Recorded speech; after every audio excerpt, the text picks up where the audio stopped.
आज की short analysis में हम डिस्कस करेंगे लक्ष्मी ऑर्गेनिक इंडस्ट्रीज स्टॉक के ऊपर।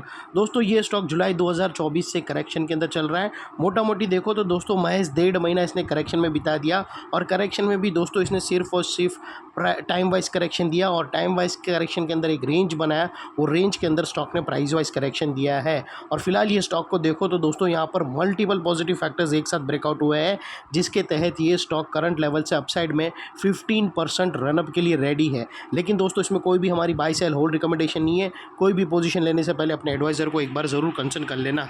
दोस्तों आप लोग देख सकते हो कि ये वो टॉप एरिया था जहाँ से करेक्शन स्टार्ट हुआ था और यहाँ से कुछ ऐसी downward sloping parallel channel stock के अंदर बनी और जब तक स्टॉक ये डाउनवर्ड स्लोपिंग पैरेलल चैनल में था, स्टॉक ने रेंज वाइज करेक्शन दिया टाइम वाइज के तहत और कुछ लोअर लोज हिट हुए। दोस्तों अगर आप देखो तो पहला लोअर लोज ये हिट हुआ, सेकंड लोअर लोज ये हिट हुआ और थर्ड लोअर लोज यहाँ पर हिट हुआ। और जैसे ही दोस्तों downward sloping parallel channel upside में ब्रेकआउट हुई, इसने मल्टीपल हायर हाइज को एक साथ ब्रेक करके उसके अबाव हाई वॉल्यूम क्लोजिंग देकर कंफर्म कर दिया करेक्शन कंप्लीटेड। यहाँ पर दो बड़ी चीज़ एक साथ हमें मिली दोस्तों। पहले तो इसने डाउनवर्ड स्लोपिंग पैरेलल चैनल को अपसाइड में ब्रेक किया, जिसके वजह से डाउन साइड फॉल आ रहा था वो रुक गया और सेकेंडली जो लोअर लोज हीट हो रहे थे वो स्टॉप होके उसके अगेंस्ट में हायर हाइज रजिस्टर हुआ, जो हमें कंफर्म करता है कि स्टॉक के अंदर बॉटम लग गई। यहाँ पर करेक्शन कंप्लीटेड, ट्रेंड इसका चेंज हो चुका है।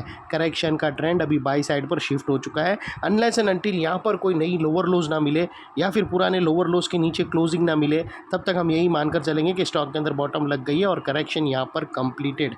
और दोस्तों देख लेते हैं डाइवर्शन का पार्ट। तो दोस्तों अगर मैं आप लोगों को MACD डालकर दिखाऊँ तो यहाँ पर हमें हिडन डाइवर्शन विटनेस होता है। प्राइस एक्शन के जो लोअर लो स्विंग है उसको कंपेयर करो MACD के ऑसिलेशन से, तो यहाँ पर आपको डाइवर्शन मिलेगा।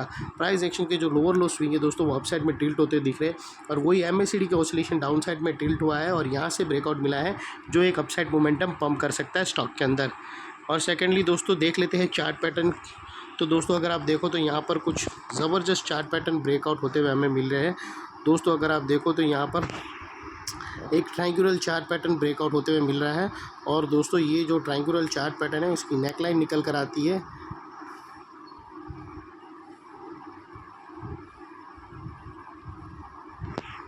दोस्तों यहाँ पर एक और रेजिस्टेंस भी था।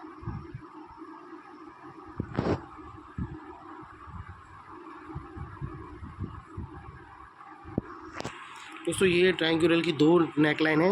एक्चुअल नेकलाइन 292 की है, वो भी अच्छी तरह से विथ हाई वॉल्यूम ब्रेकआउट हो चुकी है। और दोस्तों ये जो इनसाइड रेंज है ट्रायंगुलर चार्ट पैटर्न की, ये तकरीबन अगर आप देखो तो 15% की है। जो ये दोनों नेकलाइन से ब्रेकआउट होने के बाद अपसाइड सस्टेन मूव मिलेगा तो स्टॉक 15% तक रनअप देगा और वो लिहाज से दोस्तों स्टॉक का जो अगला टारगेट निकल कर आता है वो 350 रुपीज़ का आता है।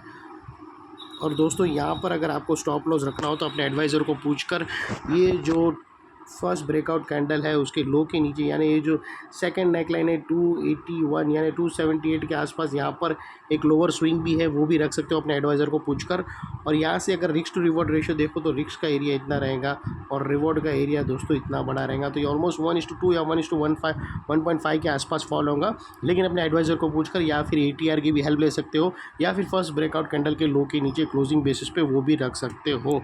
और दोस्तों ये टारगेट अचीव करने से पहले बीच में कुछ रेजिस्टेंस है जो ये स्टॉक फेस करेगा, जो मैं आप लोगों के सामने शेयर करना चाहता हूँ। दोस्तों अगर आप देखो तो यहाँ पर एक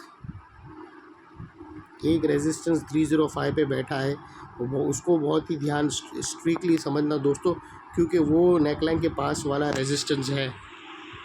तो 305 के ऊपर निकलना बहुत ही ज़रूरी है दोस्तों। 305 के ऊपर क्लोजिंग देना। अगर 305 के ऊपर क्लोजिंग नहीं भी मिली ना तो दोस्तों यहाँ पर एक और पॉसिबिलिटी ये भी बन सकती है कि इन स्टॉक कुछ टाइम तक दोस्तों ये जो ब्लू लाइन है और नीचे की जो येलो लाइन है ना, इसके नीचे कंसोलिडेट करे और फिर दोस्तों नीचे भी ब्रेक डाउन कर सकता है और अपसाइड भी ब्रेक डाउन कर सकता है। नीचे ब्रेक डाउन करेगा तो स्टॉक को छोड़ देना है, अपसाइड ब्रेक करा तो फिर भी आप पोजीशन ले सकते हो। और वो केस में दोस्तों आप लोगों को एक और चीज़ बताओ कि जब भी ऐसा कंसोलिडेशन होगा, और वो कंसोलिडेशन का रीज़न भी सिर्फ एक ही है दोस्तों, इमीडिएट रेजिस्टेंस बैठा है नेकलाइन के पास। तो अगर अपसाइड में ब्रेकआउट होता है और आप पोजीशन लेते हो तो ये जो लोअर एंड है वो तुम्हारा स्टॉप लॉस होना चाहिए और ये ब्रेकआउट पे यहाँ पर तुम्हारी एंट्री और ये तुम्हारा टारगेट होना चाहिए। और अगर नीचे डाउन साइड अपसाइड ब्रेकआउट होने से पहले नीचे ब्रेकडाउन हो गया तो फिर आप ये ट्रेड को छोड़ भी सकते हो दोस्तों। और सेकेंडली दोस्तों नेकलाइन के पास का ये एरिया अभी एक इम्पॉर्टेंट सपोर्ट बनकर खड़ा है, जो अभी तक एक स्ट्रॉन्ग रेजिस्टेंस था, क्योंकि यहाँ पर मल्टीपल पॉजिटिव फैक्टर्स एक्शन में आते हुए हमें मिले। यही एरिया पे दोस्तों downward sloping parallel channel upside में ब्रेकआउट हुई। यही एरिया पे लोअर लोज हायर हाइज में शिफ्ट होते हुए मिले। यही एरिया पे दोस्तों हमें हिडन डाइवर्शन MACD के थ्रू मिला, और यही एरिया पे दोस्तों ट्रायंगुलर चार्ट पैटर्न ब्रेकआउट होते हुए मिली।